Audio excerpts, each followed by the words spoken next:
मी सतीश कुलकर्णी, निवृत्त प्राध्यापक बीड. स्वातंत्र्याच्या अमृत महोत्सवी वर्षानिमित्त व्याख्यानमालेच्या तिसऱ्या पुष्पामध्ये आपल्या सगळ्यांचे विज्ञान भारती देवगिरी प्रांतर्फे मी सहर्ष आणि मनपूर्वक स्वागत करतो. आपण 2 सत्र खूप चांगल्या पद्धतीने ऐकले. आपण तिसऱ्या सत्रासाठी सगळे आपण उत्सुक आहोत. 1-2 मिनिटांमध्ये विज्ञान भारती बद्दल मी बोलेन आणि आपल्या प्रत्यक्षामध्ये सत्राला आपण सुरुवात करूया. साधारणपणे 200 वर्षाच्या कालखंडामध्ये ब्रिटिशांनी स्वातंत्र्यपूर्व काळामध्ये आपल्या देशावर राज्य केलं आणि हे करत असताना एक थोडंसं असं मला जाणवलं की 3 गोष्टीवर ब्रिटिशांनी फार जोर दिला होता. त्याच्यापैकी एक म्हणजे आपल्या भारतामधली ग्रामीण व्यवस्था उद्ध्वस्त करणे, दुसरी भारतातील कुटुंब व्यवस्थेवर आघात करणे आणि तिसरी म्हणजे आपली शिक्षण पद्धतीवर आक्रमण करणे. म्हणजे या 3 गोष्टी जर भारतामध्ये करू शकलो आपण तर आपलं राज्य कायमचं या देशावर राहू शकेल, अशी एक मानसिकतेच्या द्वारे इंग्रजांनी आपल्यावर राज्य केलं आणि थोडेसे त्याचे काही फळ आपल्याला सध्याच्या या स्वातंत्र्यानंतरच्या काळामध्ये आपल्याला दिसतात. आणि मग बरेचदा म्हणताना असे म्हणतात की या देशामध्ये जे शिक्षण पद्धती आहे ते मेकावली प्रणित शिक्षण पद्धती आहे आणि मग हे सगळे कारकून निर्माण करणारी शिक्षण पद्धती आहे. मग भारतीय शिक्षण पद्धती नेमकी काय आहे, ती आहे का आपल्यामध्ये? आणि म्हणून स्वातंत्र्यानंतर काळामध्ये आपल्या अनेक धोरणांनी याच्यावर अभ्यास केला आणि आपली भारतीय शिक्षण पद्धती काय आहे हे सांगण्याचा प्रयत्न केला. त्या अनेक प्रयत्नापैकी आपली विज्ञान भारती आहे. विज्ञान भारतीची स्थापना केवळ हा जो समज आहे की भारतीय शिक्षणच नाही किंवा नव्हतं हे सांगण्यासाठी भारतीय विज्ञान भारतीची स्थापना झाली आणि या विज्ञान भारतीने या विषयामध्ये खूप मोठं काम सुरू केलं. विज्ञान भारतीचा मुख्य उद्देश स्वदेशी विज्ञानाचा प्रचार आणि प्रसार करणे हा आहे. विज्ञान भारती स्वदेशी विज्ञानाचा एक जीवन चळवळ आहे. विज्ञान भारती जिवंत आंदोलन आहे. आंदोलनाच्या रूपामध्ये आपल्या देशामध्ये काम करते. विज्ञान भारती प्रामुख्याने भौतिक व आध्यात्मिक विज्ञानाचा चिकित्सक अभ्यास करते. भारतीय विज्ञानाचा वारसा जपणे, विज्ञान आणि तंत्रज्ञानाचा या सध्याच्या युगात राष्ट्र निर्माण या मूलभूत धारणेवर काम करते.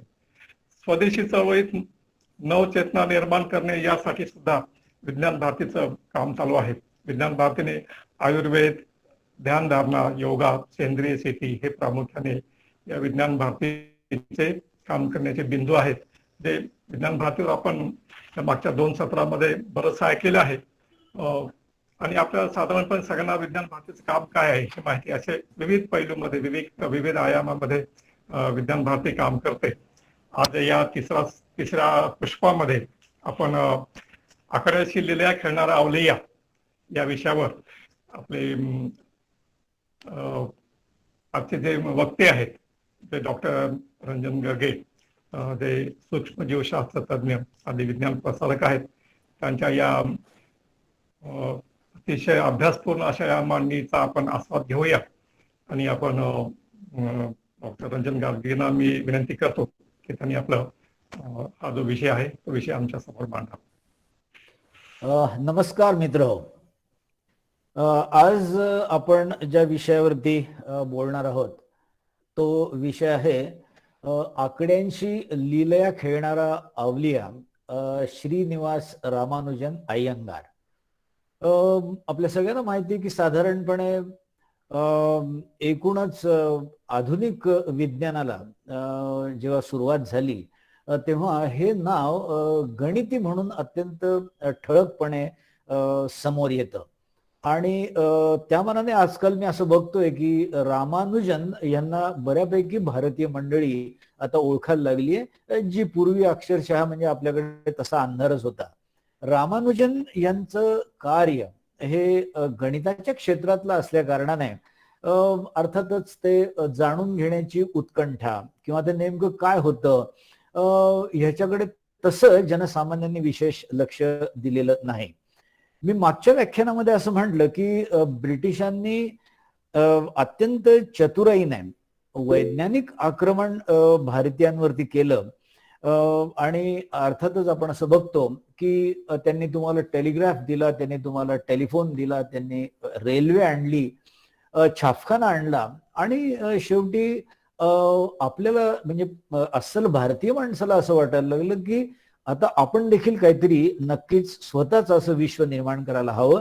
आणि म्हणून आपण असं बघतो की महेंद्रलाल सरकार आणि आघारकर ह्या व्यक्तींनी सुरुवात कशा पद्धतीने भारतीय माणसासाठी भारतीय विज्ञान आणि संशोधन करण्यासाठी निर्माण केलेल्या संस्था याबद्दल देखील आपण बघितलं. हे सगळं होत असताना मला मोठी गंमत वाटते की पारतंत्र्याच्या काळामध्ये अशाही काही घटना घडलेल्या आहेत की ज्या घटनांमध्ये ब्रिटिश मंडळी ही भारतीय शास्त्रज्ञांचा देखील शोध घेत होती. म्हणजे भारतीय माणूस हा विज्ञान करतोय, संशोधन करतोय, इंग्लंडमध्ये जातोय आणि आपलं विज्ञान मांडतोय हे तर आपण समजून घेतलंच. पण अशाही काही गोष्टी घडलेल्या आहेत की एका अत्यंत साध्या राहणी असलेल्या माणसाचं विज्ञान, त्याला येत असलेलं गणित, याची ओळख ही ब्रिटिश लोकांनी स्वतःहून करून घेतलेली आहे. एवढंच नाही तर त्यांनी त्याच्या एकूणच ह्या सगळ्या विद्वत्तेला कुठेतरी आउटलेट मिळावं, कुठेतरी त्याला चांगली संधी मिळावी म्हणून त्यांनी अक्षरशः इंग्लंडला नेण्याची देखील सोय करावी. मला असं वाटतं की अशा प्रकारची गोष्ट खूपच विरळी आपल्याला स्वातंत्र्यपूर्व काळामध्ये घडलेली दिसेल. आणि म्हणून हा एक अत्यंत म्हणजे गमतीदार प्रवास आहे की कशा पद्धतीने ब्रिटिश गणितज्ञांनी श्रीनिवास रामानुजन अय्यंगार यांना ही इंग्लंडला नेऊन आणि गणितामध्ये संशोधन करण्याची संधी प्राप्त करून दिली. मी त्याचं इंग्रजी भाषांतर असं केलंय की डिहोटी हु लव्ड प्लेइंग विथ नंबर्स. हा एक अवलिया होता. अवलिया याचा अर्थ डिहोटी. पूर्णपणे त्यांनी आपलं सगळं आयुष्य हे ह्या आकड्यांच्या साठी पूर्णपणे समर्पित केलेलं होतं. मी तर असं म्हणेन की त्यांनी समर्पित करण्याच्या ऐवजी त्यांना अशी काही एक देणगी मिळाली होती की आकड्यांशी इतकं म्हणजे गतीने खेळणं हे सामान्य माणसाचं काय, पण गणिती लोकांचं देखील काम नव्हतं, ते त्यांना अवघड जात होतं. अशा पद्धतीचा हा एक वेगळा आणि आगळं वेगळं असं व्यक्तिमत्व मी आज तुमच्या पुढे मांडण्याचा प्रयत्न करणार आहे. Srinivasa Ramanujan Iyengar, great mathematician, great Indian mathematician, यांचा आपण असं बघतो की जन्म 22 डिसेंबर 1887 साली एरोडे या ठिकाणी झाला आणि 26 एप्रिल 1920 या दिवशी कुंभकोणमला त्यांचा मृत्यू झाला. अतिशय अल्पजीवी असे हे रामानुजन होते, पण अतिशय कमी काळामध्ये त्यांनी जगाला दिलेली देणगी गणितामध्ये, मी तर असं म्हणेन की गणिताच्या दृष्टिकोनातून त्यांनी जगाला हादरवून टाकलं. इतकं हे कमी काळामध्ये केलेलं महान कार्य आपण रामानुजन अय्यंगार यांचं बघू शकतो. आपण इथे बघतात की डावीकडे रामानुजन यांचं हे जन्म ठिकाण आहे एरोडा इथलं, जे आता सध्या तामिळनाडूमध्ये आहे. आणि उजवीकडची ही जी इमारत दिसते ही अर्थातच रामानुजन यांचं कुंभकोणम ह्या ठिकाणचं राहतं घर आपण बघतो आहोत. एका अत्यंत म्हणजे पारंपरिक पद्धतीचं जीवन जगणाऱ्या मध्यमवर्गीय पेक्षा देखील मी असं म्हणेन की गरिबीत दिवस काढणाऱ्या अशा ह्या एका कुटुंबामध्ये रामानुजन यांचा जन्म झाला. खरं म्हणजे आपल्या मुलामध्ये काय बुद्धिमत्ता आहे आणि तो हे सगळं करतोय, हे नेमकं काय करतोय हे घरच्यांनाच काय, पण त्यावेळेला असणाऱ्या तामिळनाडू मधल्या लोकांना काय, इव्हन भारतातल्या शास्त्रज्ञांना देखील कळणार नाही, इतके ते उच्च पातळीचं होतं. हे मला इथे मुद्दाम सांगायचंय. म्हणजे त्यांच्या वडिलांनी तर शेवटी असा विचार केला की हा वेडा आहे आणि ह्याचं हे वेड वाढण्यापूर्वीच आपण ह्याचं लग्न करून दिलं पाहिजे, म्हणजे निदान हे वेड वाढणार तरी नाही आणि असा हा विचित्र काहीतरी आकड्यांची खेळत तरी बसणार नाही. ही परिस्थिती होती. म्हणजे ब्रिटिशांनीच काय तर इव्हन भारतीय लोकांनीच काय, त्याच्या आईवडिलांना सुद्धा रामानुजन यांच्यामध्ये काय बुद्धिमत्ता आहे, ते नेमकं काय करतायत याची कल्पना येऊ शकली नाही. हे या शास्त्रज्ञाचं वैशिष्ट्य आहे.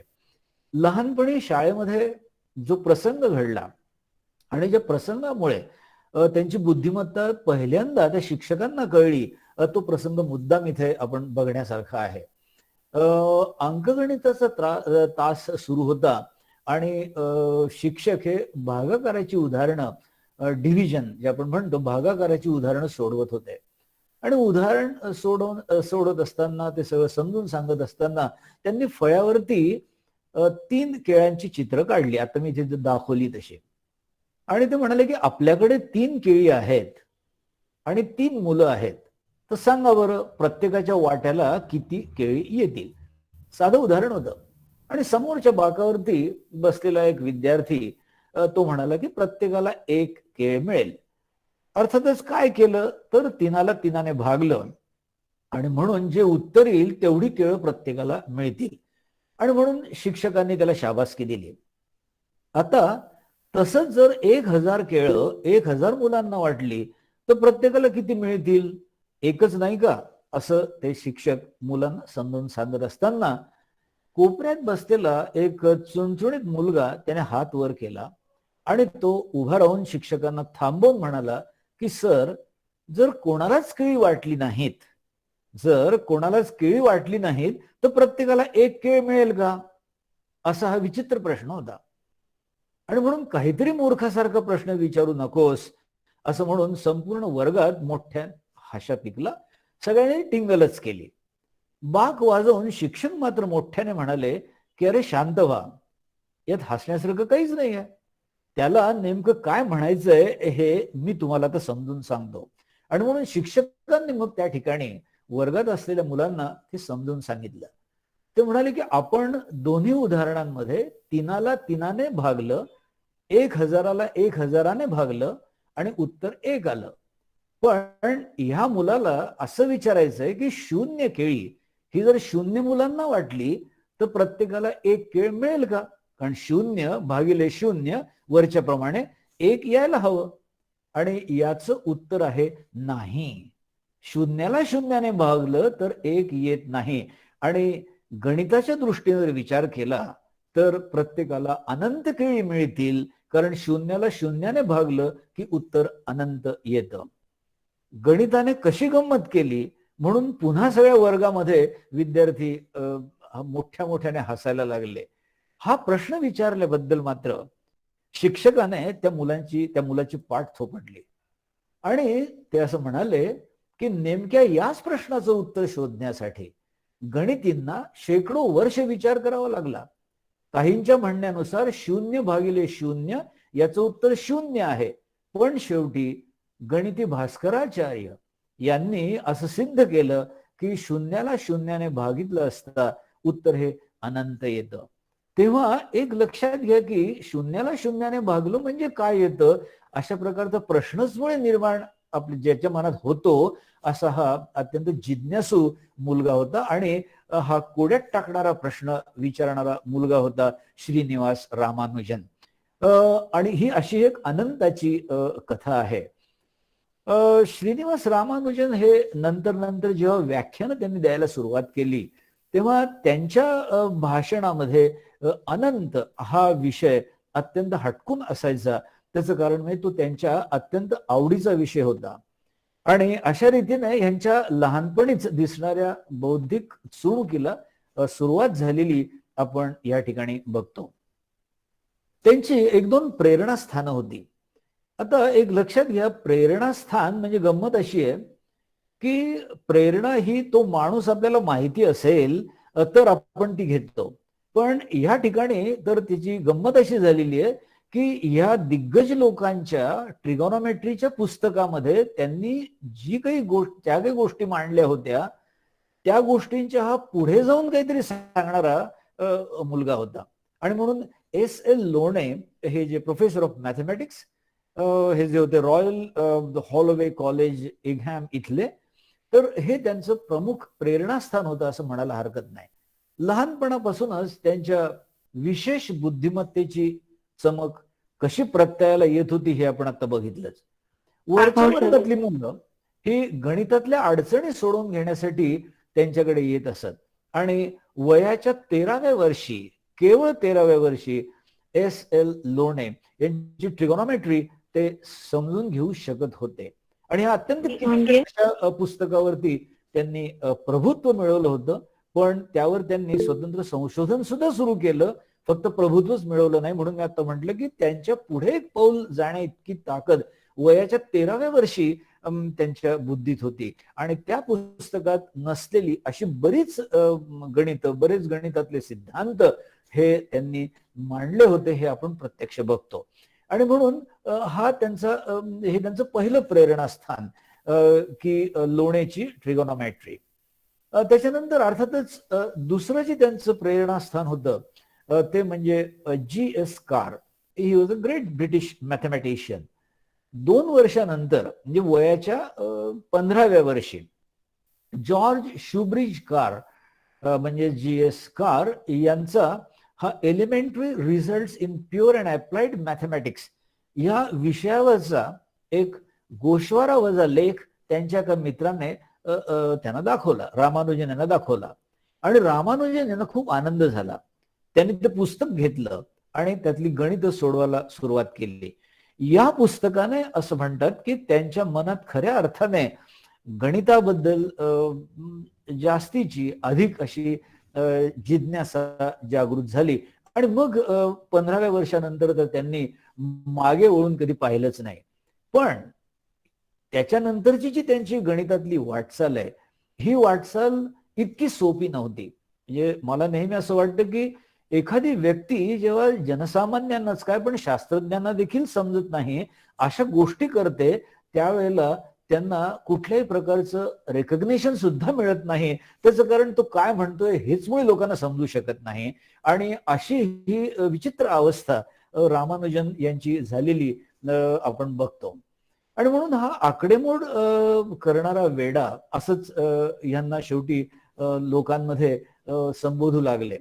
मॅट्रिकच्या परीक्षेत त्यांना गणितात जरी अगदी पहिला वर्ग मिळाला, त्याच्यानंतर त्यांना सुब्रमण्यम शिष्यवृत्ती देखील मिळाली, तरी कॉलेजच्या पहिल्या वर्षात ते शिकत असताना इतिहास, इंग्रजी आणि शरीरशास्त्र या विषयामध्ये मात्र ते नापास झाले. आणि त्यांच्या वडिलांनी ह्या अपयशामुळे अक्षरशः ते नाराजच नाही, ते खचून गेले. आणि सतत फक्त आकडेमोड करत बसतो अशा या रामानुजनकडे बघून त्यांची नक्कीच खात्री झाली की हा मुलगा आता वेडा झालेला आहे, कारण ह्याला इतर विषयामध्ये रसच नाहीये. आणि त्यामुळे त्यांनी एक अत्यंत गमतीदार निर्णय घेतला, आणि तो म्हणजे 8 वर्ष वयाच्या जानकी नावाच्या मुलीशी त्याच्या वडिलांनी लग्न लावून दिलं. आणि अशा रीतीने ते जरी विवाहित झाले तरी अर्थातच त्यांचा खरा विवाह हा आकड्यांशीच झाला होता, हे सगळं आपल्याला पुढच्या त्यांच्या चरित्रातून दिसून येतं. अर्थातच इतर विषयांमधली ही गती त्यांना नसल्यामुळे त्यांना पुढे खूप अडचणींचा सामना करावा लागला. आणि ते आपण पुढे बघणारच आहोत. पण प्रामुख्याने बघा की कागद विकत घ्यायला सुद्धा या माणसाकडे पैसे नव्हते. कारण विविध प्रकारच्या विषयांमध्ये संशोधन करायचं म्हणजे शास्त्रज्ञांना विविध प्रकारची साधन संपत्ती किंवा साधन सामुग्री लागत असते, असं आपण बघतो. पण गणिती माणसाला काय लागतं, तर त्याला काय फक्त एक पेन्सिल आणि कागद लागतो. पण हा कागद सुद्धा विकत घ्यायला त्यांच्याकडे पैसे नव्हते. आणि म्हणून रामानुजन यांना आता लग्न तर करून बसले, त्यामुळे नोकरी करणं हे अत्यावश्यक होतं. त्यांना पोटासाठी तर नोकरी करणं भाग होतच, पण आकडेमोड करण्यासाठी सुद्धा त्यांना कागद विकत तर घ्यावे लागणारच होते. आणि म्हणून त्याच्यासाठी का होईना त्यांना पैसे कमवणं हे भाग होतं. त्यांना दर महिन्याला साधारणपणे 2000 कागद लागायचे. रस्त्यावर पडलेले रद्दी कागद सुद्धा त्यांनी शेवटी वापरायला सुरुवात केली. एखाद्या कागदावर जर काळ्या शाईने काही लिहिलेलं असेल, 2 ओळी लिहिलेल्या असतील, तर त्या 2 ओळींच्या मध्ये ते लाल शाई वापरून तोच कागद आकडेमोड करण्यासाठी वापरत असत. आणि अशा रीतीने त्यांची वाटचाल सुरू झालेली आहे. म्हणून मी म्हटलं की अत्यंत बिकट. पण ही बिकट अवस्था का झाली, तर बुद्धिमत्ता नव्हती म्हणून नाही, तर बुद्धिमत्ता अति होती म्हणून हा आपल्याला प्रकार बघायला मिळतोय. तेव्हा हा कागदाचा विषय पुढे जर नेला आपण, तर आपल्याला असं दिसतं की शेवटी हे कागद सुद्धा जीर्ण झालेले होते, ते अगदी फाटायला आलेले होते आणि त्यांच्या या फाटक्या वहीतलं विश्व हे अक्षरशः कोणालाही समजण्याच्या पलीकडचं होतं. बरं, गंमत अशी होती की हा इतका विद्वान आहे म्हटल्यानंतर याचा पेहराव तरी काय असावा, याचा चेहरा तरी कसा असावा. तर मुख्य गोष्ट म्हणजे नीटनेटके कपडे न घालता आणि चेहऱ्यामध्ये कुठल्याही प्रकारचा कॉन्फिडन्स, आत्मविश्वास हा कधीच त्यांचा दिसला नाही. कारण हा माणूस अत्यंत लाजाळू होता. अत्यंत दीन चेहरा करून हा विविध कार्यालयांमध्ये जाऊन आणि अक्षरशः ही आपली फाटकी वही दाखवून हा विनंती करत होता. काय विनंती असेल की अहो मला गणित समजतं हो. आता बघा की ज्यांना काहीच समजत नाही अशा लोकांपुढे जर आपण म्हणजे गाढवा पुढे वाचली गीता असा सगळा प्रकार होता. आणि म्हणून मला गणित समजतं हो, कारकुनाची तरी नोकरी मिळेल का. आणि म्हणून ते त्या फाटकी वही हे या सगळ्या ऑफिसेसमध्ये जाऊन तिथल्या सुपरिटेंडेंटला, तिथल्या प्रमुखाला ते दाखवत असत. पण ती वही बघितल्यानंतर पहिली गोष्ट ती फाटकी पानं आणि दुसरी गोष्ट आतमध्ये केलेली फक्त एक आकडेमोड. ह्याच्यामध्ये समजण्यासारखं असं त्या सगळ्या मंडळींना काहीच नव्हतं. आणि म्हणून याची ह्या एका गरीब माणसाची नोकरी मिळवण्यासाठी दाही दिशा भटकंती सुरू झाली. हा एक मोठा पॅराडॉक्स आहे, हा एक मोठा विरोधाभास आहे आपल्या एकूणच पारतंत्र्याच्या काळात असलेल्या गणिती महान गणितीचा. आता शेवटी एक घटना मात्र अशी घडली आणि ती म्हणजे मद्रास विद्यापीठामध्ये त्यांना कुठेतरी एक ओळख मिळाली. 1910 साली असं झालं की 23 वर्षाचा रामानुजन आणि इंडियन मॅथमॅटिकल सोसायटीचे जे म्हणजे प्रमुख उद्गाते होते, फाउंडर होते, संस्थापक होते, व्ही रामास्वामी अय्यर यांची इथे एक मीटिंग झाली आणि ती भेट अत्यंत महत्वाची ठरली रामानुजन यांच्या आयुष्याला कलाटणी मिळण्यासाठी. आणि ह्या ठिकाणी काय केलं तर अय्यर यांनी म्हणजे रामस्वामी अय्यर यांनी त्यांना एक पत्र दिलं आणि ते पत्र आर रामचंद्र राव यांच्या नावे दिलं.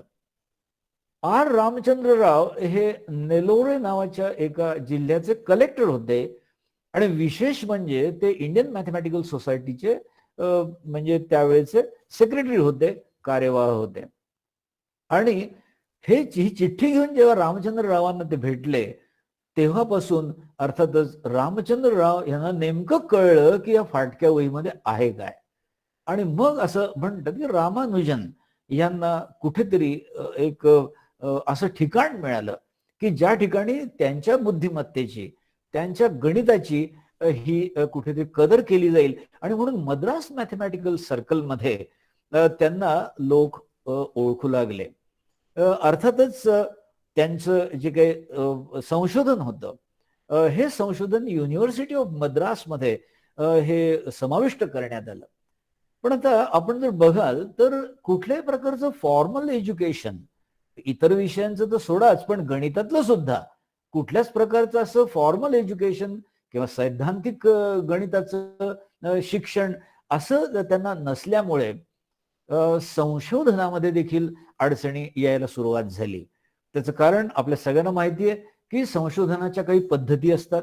संशोधनात इतर गोष्टींचा देखील साज चढवावा लागतो. तेव्हा कुठे आपल्याला काय म्हणायचं आहे हे आपल्याला सांगता येतं. आणि म्हणून रिसर्चमध्ये किंवा संशोधनामध्ये सुद्धा त्यांना मद्रास विद्यापीठाच्या काही ज्येष्ठ अशा गणिती लोकांची मदत घ्यावी लागली. अर्थातच मी आता म्हटल्याप्रमाणे गणितातलं औपचारिक शिक्षण हे त्यांनी कधीच घेतलेलं नव्हतं. त्यांना हे उपजतच होतं. It was an instinct. आणि म्हणून आपण असं म्हणतो की ब्रिटिश राज्यामध्ये हा जो गणिती होता हा औपचारिक शिक्षण गणितातलं न घेता सुद्धा त्यांचं गणितातलं जे काही योगदान होतं ते मात्र इतक्या उच्च दर्जाचं होतं की शेवटी म्हणजे मी मुद्दाम म्हणतो की शेवटी ब्रिटिश गणिती लोकांना ह्याच्यामध्ये लक्ष घालावं लागलं. मॅथमॅटिकल अनालिसिस त्यांचा दुसरा जो संशोधनाचा विषय होता तो नंबर थिअरी, तिसरा जो होता तो इन्फायनाइट थिअरी, चौथा जो होता तो कंटिन्यूड फ्रॅक्शन्स. आणि ह्या व्यतिरिक्त ही actually afforded solutions to many many unsolved problems in mathematics. आणि त्यामुळे औपचारिक शिक्षण नाही, परंतु संशोधनामध्ये मात्र अतिशय पुढे गेलेलं असे त्यांचे विचार आणि अशा प्रकारचे विषय त्यांनी जेव्हा मांडले तेव्हा मात्र लक्ष कुठेतरी आंतरराष्ट्रीय पातळीवरती ते पोहोचलं आणि ब्रिटिशांना याच्याकडे लक्ष द्यावं लागलं.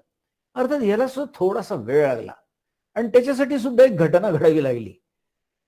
1912 मध्ये त्यांना एक छोटीशी नोकरी मिळाली.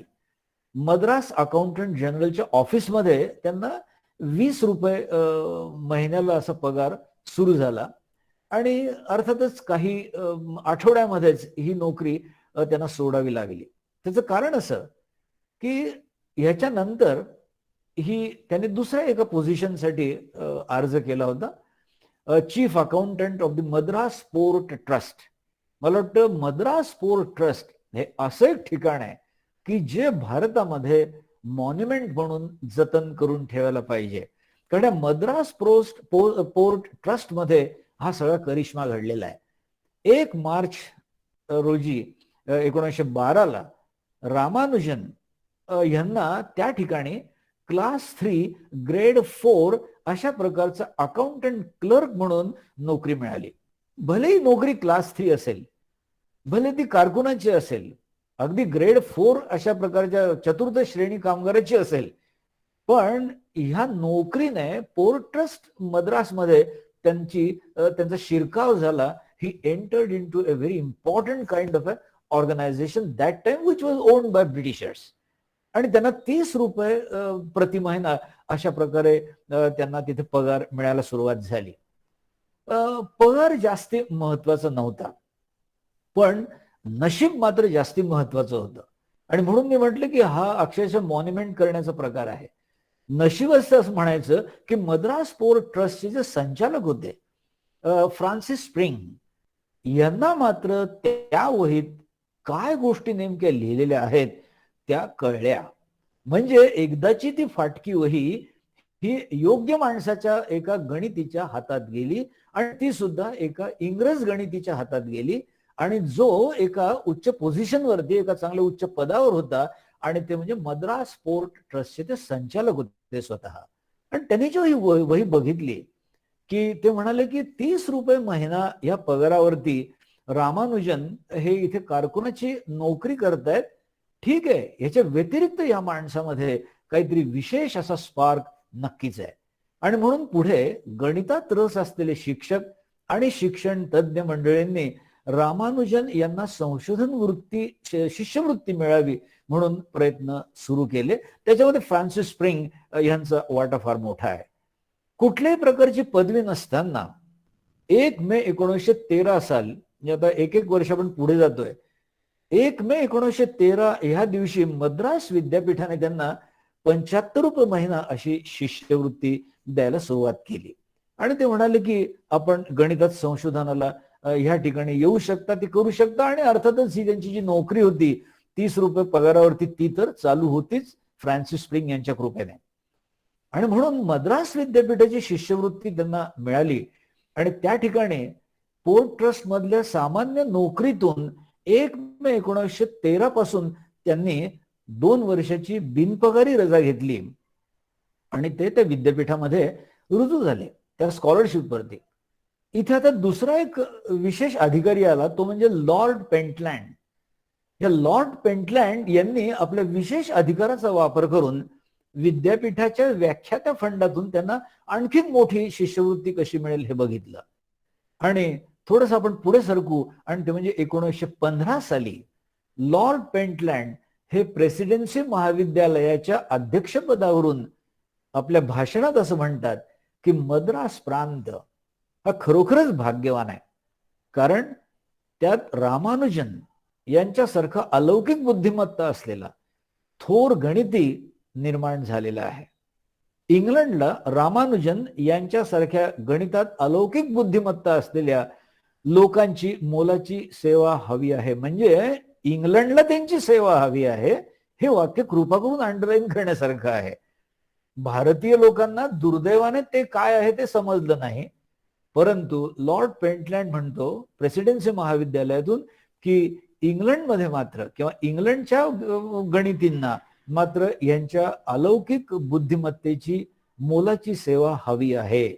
आणि ह्या एका घटनेतून 1915 साली अक्षरशः रामानुजन यांच्या आयुष्यात आणखीन एक फार मोठी कलाटणी मिळाली.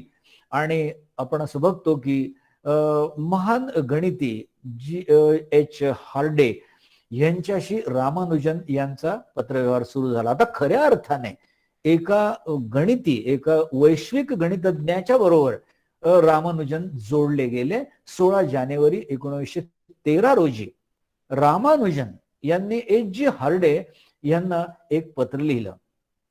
आता हे पत्र कुठून तरी आलेलं आहे भारतातून, हे तर नक्कीच रामानुजनांना तसं कोण ओळखतंय.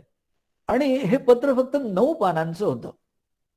अर्थात हे पत्र जेव्हा त्यांनी ही 9 पानं बघितली तेव्हा त्यांना खरं सांगायचं म्हणजे असं वाटलं की Ramanujan's manuscript is possibly a fraud.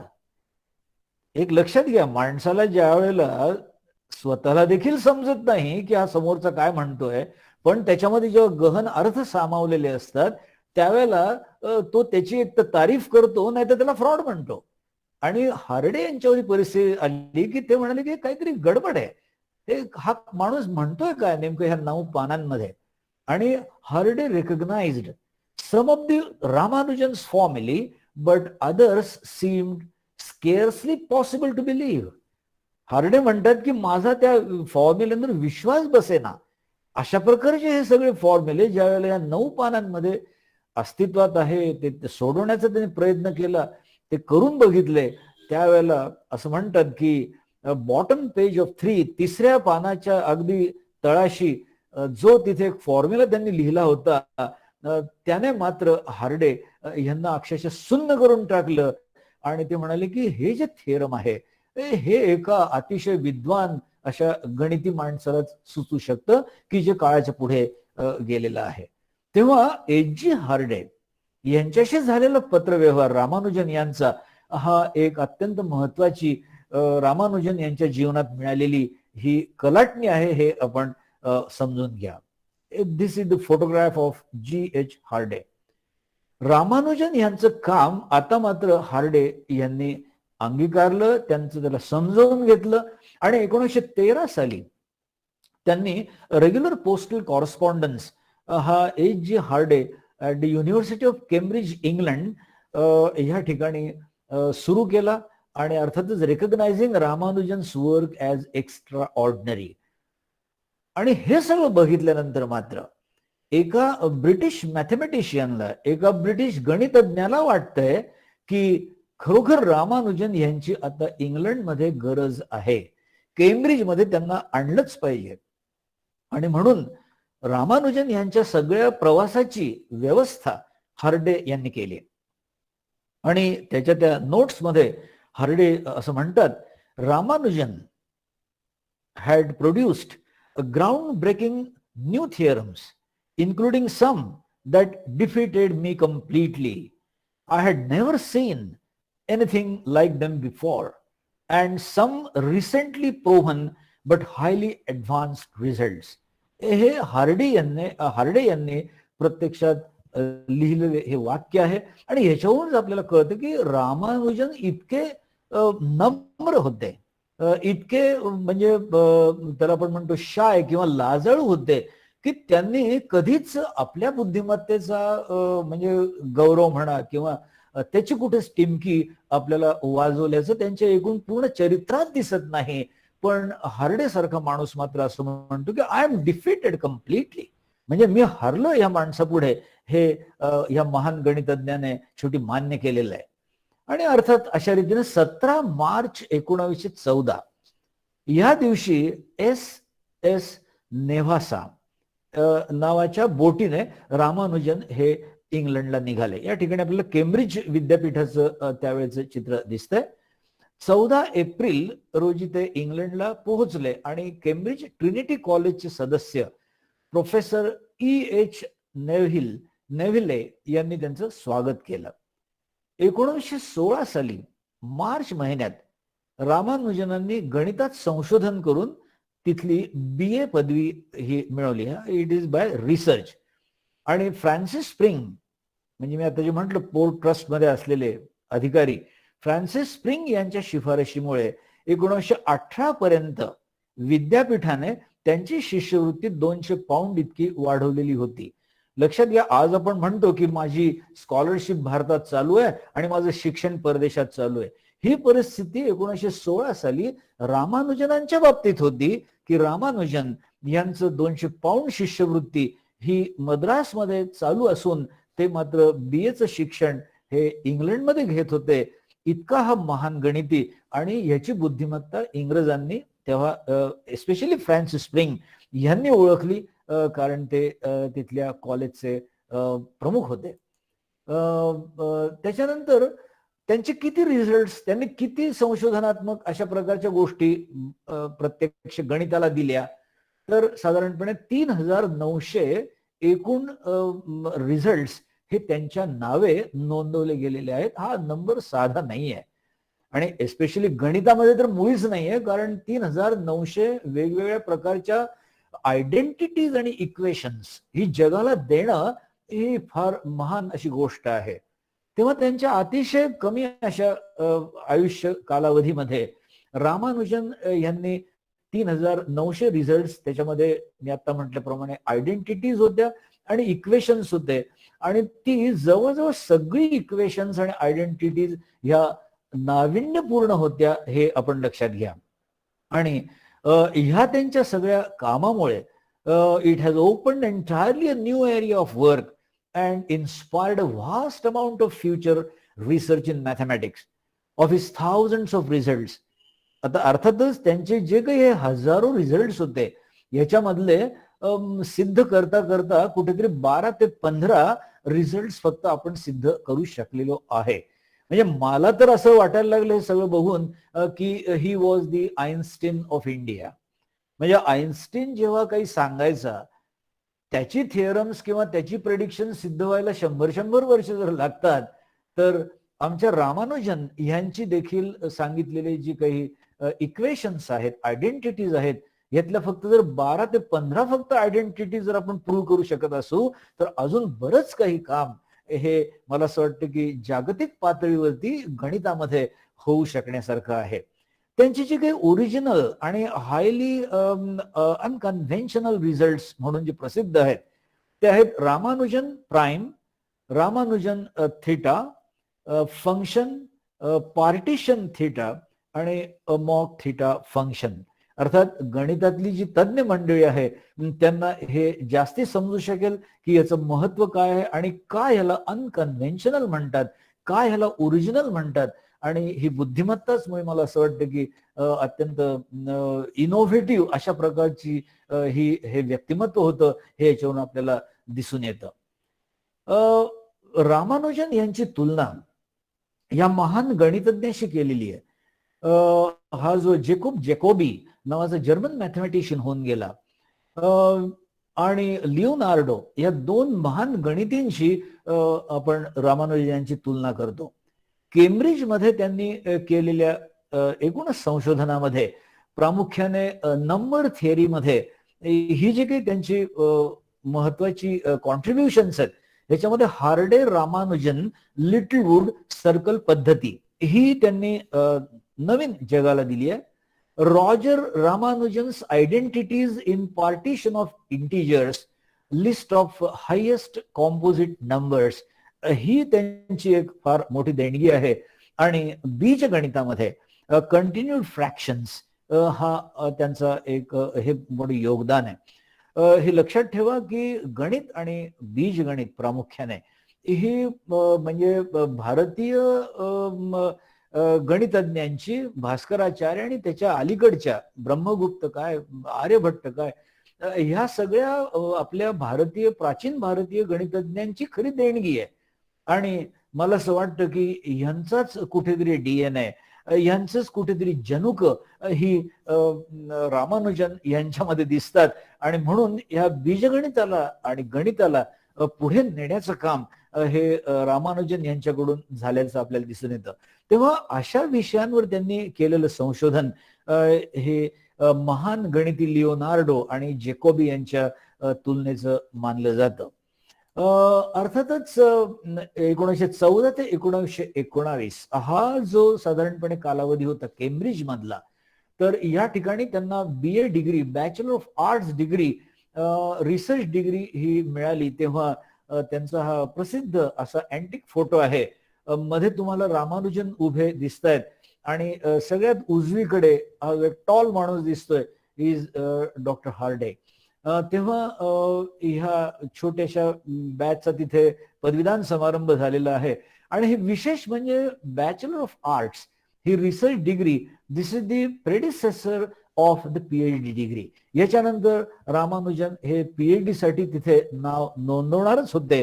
आणि हे सगळं घडलं ते मार्च 1916 या दिवशी. त्यांचा जो रिसर्च किंवा संशोधनाचा विषय जो होता तो हायली कॉम्पोजिट नंबर्स असा होता. आणि अर्थातच हा माणूस एक स्वप्न घेऊन तिथे गेला होता आणि त्याला अर्थातच आता PhD साठी आपलं नाव नोंदवायचं होतं. पण काळाला कदाचित ते मान्य नव्हतं. आणि याच काळामध्ये क्षयरोगाने त्यांना घेरलं. संशोधन चालू असतानाच त्यांना क्षयरोगाने घेरलं. आणि हे सगळं मी वाचत असताना मला आनंदीबाई जोशी या ज्या पहिल्या डॉक्टर भारताच्या होऊन गेल्या, त्यांच्या साधारणपणे कथेशी मिळतं वाटलं. कारण त्यांना सुद्धा MD डिग्री जेव्हा प्रत्यक्ष अगदी त्यांची संपण्यात आली होती अभ्यासक्रम, त्याच वेळेला त्यांना देखील तिथे क्षयाने घेरलं होतं. पण त्या डिग्री घेऊन भारतात आल्या आणि क्षयरोगानेच पुढे त्यांचा मृत्यू झाला. अक्षरशः हीच कथा रामानुजन यांना इथे लागू पडते. संशोधन चालू असताना त्यांना क्षयरोगाने घेरलं आणि त्याकाळी या रोगावरती उपाय नव्हता, हे आपल्या सगळ्यांना माहितीच आहे. रामानुजन यांना भारतात येण्या वाचून त्यावेळेला काही गत्यंतर नव्हतं. शरीर पूर्णपणे खंगून गेलेलं होतं, थकून गेलेलं होतं, चेहरा निस्तेज झालेला होता. शारीरिक वेदनांचा विसर पडावा म्हणून मरणशय्येवर सुद्धा त्यांनी आपली आकडेमोड ही अखंड चालू होती, त्यांनी चालू ठेवलेली होती. आणि त्या आकडेमोडीमधूनच काय परत निर्माण झालं हे आपण पुढे बघणार आहोत. तेव्हा त्यांचं PhDचं स्वप्न हे अर्थातच यामुळे अपूर्ण राहिलं. या ठिकाणी मी त्यांच्या फाटक्या वहीमधल्या एका पानाचं आपल्याला दर्शन घडवतो आहे. This is chapter 1 of magic square. हे त्यांचं हस्ताक्षर अशा पद्धतीचं होतं. आणि या ठिकाणी तुम्हाला 2 स्क्वेअर दिसत आहेत आणि तुम्ही बघा या स्क्वेअर मध्ये 618, 753, 294 असे लिहिलेले आहेत. आता ह्याची बेरीज तुम्ही कशी केली, आडवी, डायगोनली, उभी, तरी तुम्हाला असं दिसेल की 8 अधिक 1 9, 9 आणि 6 किती 15. आता कुठे जरी तुम्ही कशी बेरीज केली तरी ती 15च येते. अशा प्रकारचा हा एक अवलिया होता. आणि magic square was actually he was mad for magic squares. त्यांचे अनेक मॅजिक स्क्वेअर्स प्रसिद्ध आहे. ते इथे एस ची व्हॅल्यू 15 आहे, इथे बघा एस ची व्हॅल्यू 27 आहे. तेव्हा अशा प्रकारे रामानुजनांच्या फाटक्या वहीमधला एक नमुना फक्त मी तुम्हाला या ठिकाणी दाखवलेला आहे. रामानुजनांची फाटकी वही हे मुद्दाम नाव तसंच ठेवलेलं आहे आणि इंग्रजीत त्याला रामानुजन फ्रेड नोटबुक असं म्हणतात. त्यांच्या लिखाणाच्या 3 वह्या होत्या. मुंबई इथल्या Tata institute of fundamental research या संस्थेने मद्रास विद्यापीठात, म्हणजे मद्रास विद्यापीठ आणि श्री दोरबजी टाटा ट्रस्ट यांच्या साह्याने ह्या वह्यांचं छाया मुद्रण करून ते 2 भागामध्ये प्रसिद्ध केलेलं आहे. Under the name Ramanujan's frayed notebooks. रामानुजनांची फाटकी वही म्हणून प्रसिद्ध आहे. आणि ह्या 3 वह्यांपैकी पहिली वही ही जादूच्या चौकोनांच्या रचनेशी संबंधित आहे. जादूचे चौकोन बनवणं ही रामानुजनांची पहिली आवड होती, हे मी तुम्हाला सांगितलंच. यांना रॉयल सोसायटीचं सदस्यत्व देण्यात आलं आणि he was a second Indian fellow to become the member of Royal Society of London. म्हणून मला बरेच लोक विचारतात की रामानुजनांचं नाव माहितीये बुवा, पण मग who was the first Indian fellow of Royal Society? हे पहा, these are the unsung heroes of India. तर पहिला जो हिरो होता, the first Indian fellow of Royal Society, this credit goes to this Ardaseer Cursetjee Wadia. He was a marine engineer मुंबईला. आणि 27 मे 1841 रोजी वाडिया हे पहिले भारतीय की ज्यांना रॉयल सोसायटी ऑफ लंडनचं सदस्यत्व देण्यात आलं. कारण आपल्या सगळ्यांना माहिती आहे की रॉयल सोसायटी ऑफ लंडन ही त्यावेळेला आणि अजूनही जगातली प्रथम क्रमांकाची संस्था ही समजली जाते. Fellow of Royal Society of London 6 December 1917 रोजी लंडन मॅथमॅटिकल सोसायटीचं त्यांना सदस्यत्व देण्यात आलं. 2 मे 1918 या दिवशी ते रॉयल सोसायटीचे फेलो झाले. त्यांना he was the youngest fellow, अर्थात he was the first youngest fellow and the second Indian fellow of Royal Society of London. हे फार महत्वाचं आहे. आणि he was the first Indian to be elected as the fellow of Trinity College Cambridge. तेव्हा अशा प्रकारे हे 3 महत्वाची लॉरेन्स त्यांना प्राप्त झालेली आपण बघतो. जादूचं चौकोन आता म्हटलं की मॅजिक स्क्वेअर ही त्यांची एक आवड होती. आणि म्हणून मदुराई इथले जे गणिताचे प्राध्यापक एम व्यंकटरामन यांनी रामानुजनांच्या मृत्यूनंतर 4 स्तंभ असलेला एक जादूचा चौकोन तयार केला होता. आणि या चौरसाच्या पहिल्या ओळीत रामानुजन यांची जन्मतारीख, महिना व वर्ष यांचा उल्लेख आहे. 22/12/1887 ही पहिली ओळ जर आपण वाचली तर त्याच्यामध्ये ती त्यांची जन्मतारीख आहे. आणि त्यातला प्रत्येक रांगेतल्या आकड्यांची उभी बेरीज, आडवी बेरीज, कर्णाच्या दिशेने केलेली बेरीज ही 139 येते, 139 येते. अशा प्रकारची एक श्रद्धांजली प्राध्यापक एम व्यंकटरमण यांनी रामानुजनांच्या स्मृतीप्रित्यर्थ आपल्याला दिलेली दिसते. तेव्हा हा एक मोठा एक विशेष असा योग आहे की हा 4 स्तंभ हा त्यांच्या जन्मतारखेतून हा आपण त्याच्याकडे बघतो आहोत. 22/12/1887. रामानुजन अंक याची देखील कथा आपल्याला जरूर माहिती पाहिजे. एकदा काय झालं की लंडनमध्ये क्षय झाल्यामुळे त्यांना पुटने नावाच्या एका गावात हॉस्पिटलमध्ये अर्थातच त्या रुग्णालयामध्ये त्यांना तिथे भरती करण्यात आलं होतं. रामानुजन यांना भेटण्यासाठी जेव्हा हार्डे तिथे गेले तेव्हा त्यांना भेटल्यानंतर ते असं म्हणाले की रामानुजन, ज्या टॅक्सीने मी आलो आहे त्या टॅक्सीचा नंबर 1729 असा आहे, 1729. आणि मला असं वाटतं की हा अशुभ अंक आहे, हा क्षुद्र असा अंक आहे, कारण या अंकाला 13ने भाग जातो. आता गणिती वर्सेस गणिती बघा कशी टक्कर असते. प्राध्यापक हार्डे हा गणिती अक्षरशः मरणशय्येवरती पडलेल्या रामानुजन यांच्याशी बोलतोय आणि तो म्हणतोय की 1729 हा अंक अतिशय अशुभ आहे, क्षुद्र आहे, कारण त्याला 13ने भाग जातो. रामानुजन अशा अवस्थेत सुद्धा चटकन उत्तरले की तसं नाही हार्डे साहेब, हा फार गमतीशीर आणि अत्यंत महत्वपूर्ण अंक आहे.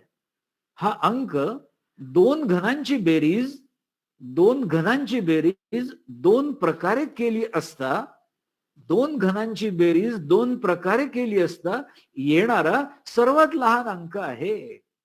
म्हणजे 10चा घन अधिक 9चा घन आणि 12चा घन प्लस 1चा घन अशा 2 प्रकारे जर आपण संख्यांचे घन केले तर त्यातून येणारे आकडे आणि त्यातला जो सगळ्यात लहान अंक आहे तो आहे 1729.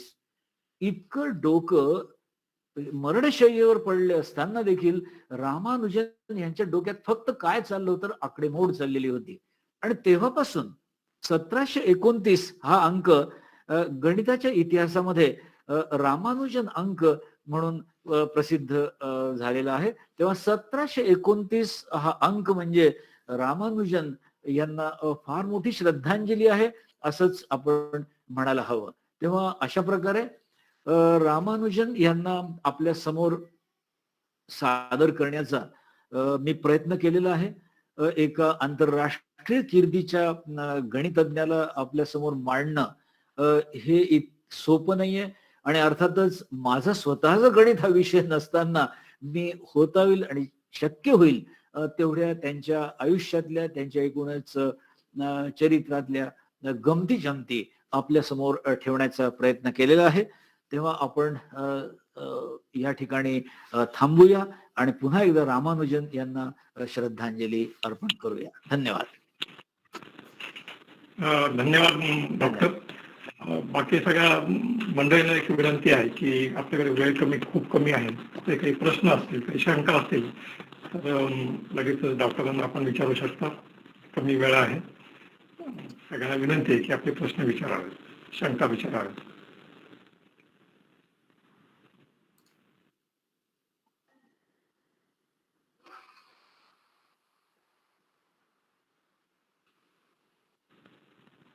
हाँ, यस.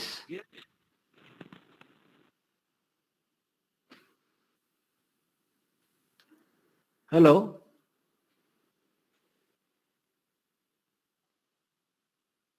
कुठे आहे?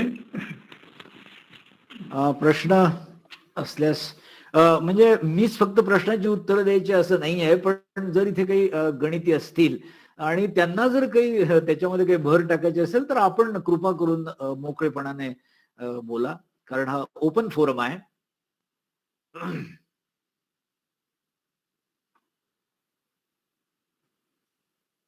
हॅलो. हा. सर, काही लोकांनी हँड रेस केले. चेतना हा. पाटील, कल्पेश सोळुंके. हा. तुम्हाला काही प्रश्न असेल तर विचारा प्लीज. हा. तुम्ही स्वतःला अनम्यूट करून प्रश्न विचारू शकता.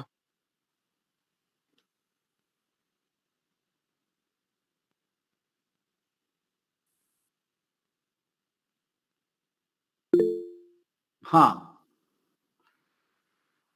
सौरभ पाटील. ओके.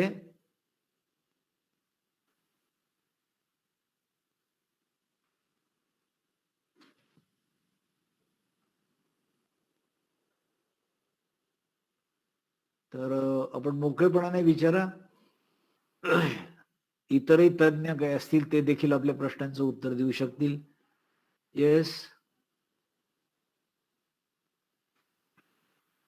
मला वाटतं मागच्या व्याख्यानापासून विद्यार्थी देखील याच्यामध्ये सहभागी होत आहेत असं मला कळलं.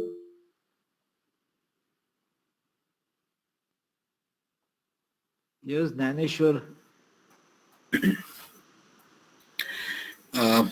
जोपर्यंत प्रश्न नाही येत तोपर्यंत एक गोष्ट मला सांगावीशी वाटते. हा. आपल्याला पुढचं व्याख्यान आपलं रमण परिणामाचे उद्गाते अशा विषयाचं असणार आहे.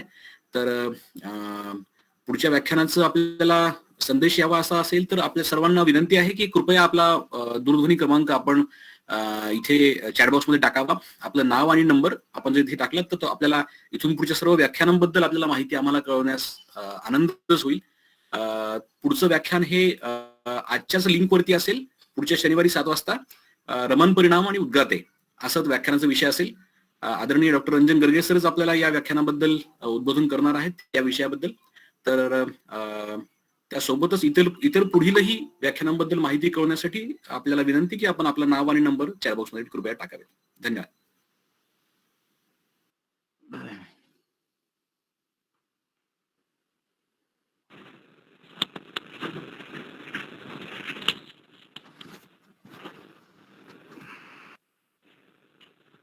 बहुतेक कोणाची शंका आणि प्रश्न आहे? कोणाची शंका?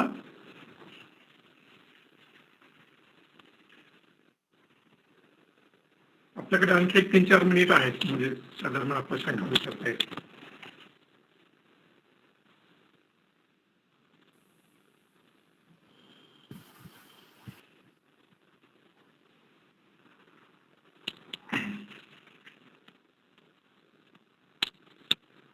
सर. ओके. येस. हा, बोल. सर, त्यांच्या नावाने काही बक्षीस आहेत का? त्यांच्या नावाने अवॉर्ड्सच नाहीये, तर मित्रांनो आपल्या डॉक्टर बाबासाहेब आंबेडकर मराठवाडा विद्यापीठामध्ये रामानुजन चेअर बरं का, ही इथे अस्तित्वात आहे. आणि फिजिक्स किंवा कम्प्युटर सायन्स मध्ये ज्या लोकांनी निवृत्तीपर्यंत उत्तम संशोधन कार्य केलेलं आहे त्यांना ही चेअर देण्यात येते. ऑफकोर्स युनिव्हर्सिटी ग्रँट्स कमिशन तर्फे त्यांना ही बहाल करण्यात येते.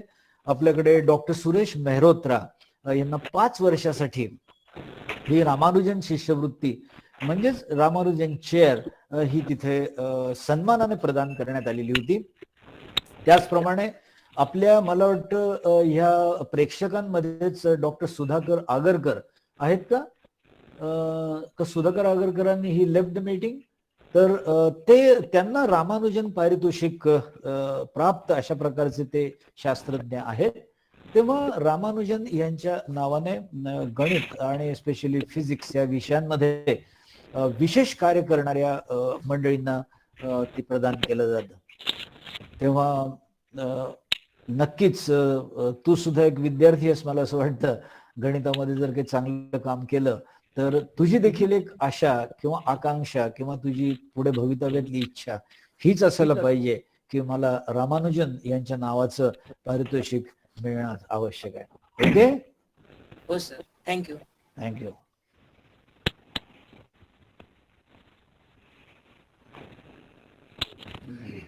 धन्यवाद मंडळी. हा, येस.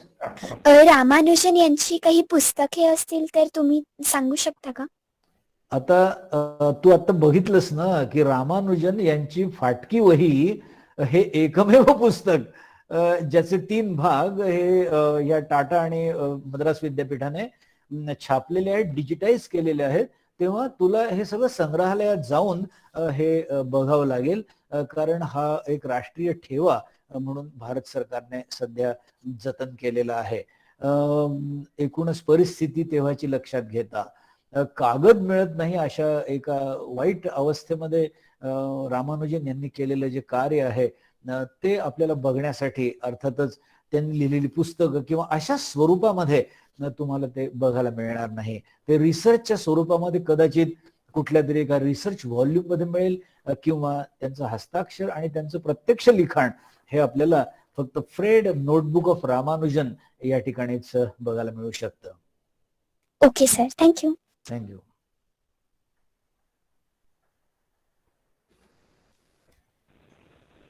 आणखी कोणी विद्यार्थी विचारणार आहे?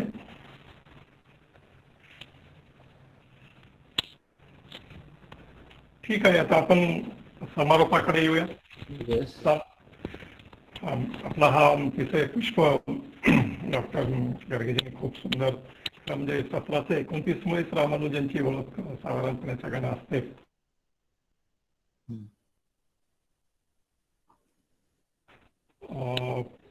त्याच्यावर खूप सुंदर भाष्य आपण या 1 तासाच्या ह्याच्यामध्ये आपण ऐकलेलं आहे.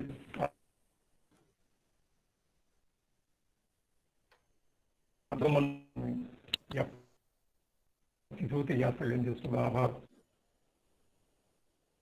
समारोपाचा शांती मंत्र, कल्याण मंत्र म्हणूया आणि आपलं हे पुष्प संपलं असं मी जाहीर करतो. आपण कल्याण मंत्र म्हणूया. ओम सर्वे भवन्तु सुखिनः, सर्वे सन्तु निरामयाः, सर्वे भद्राणि पश्यन्तु, मा कश्चित् दुःख भाग् भवेत्. ओम शांती शांती शांती. धन्यवाद मंडळी. धन्यवाद.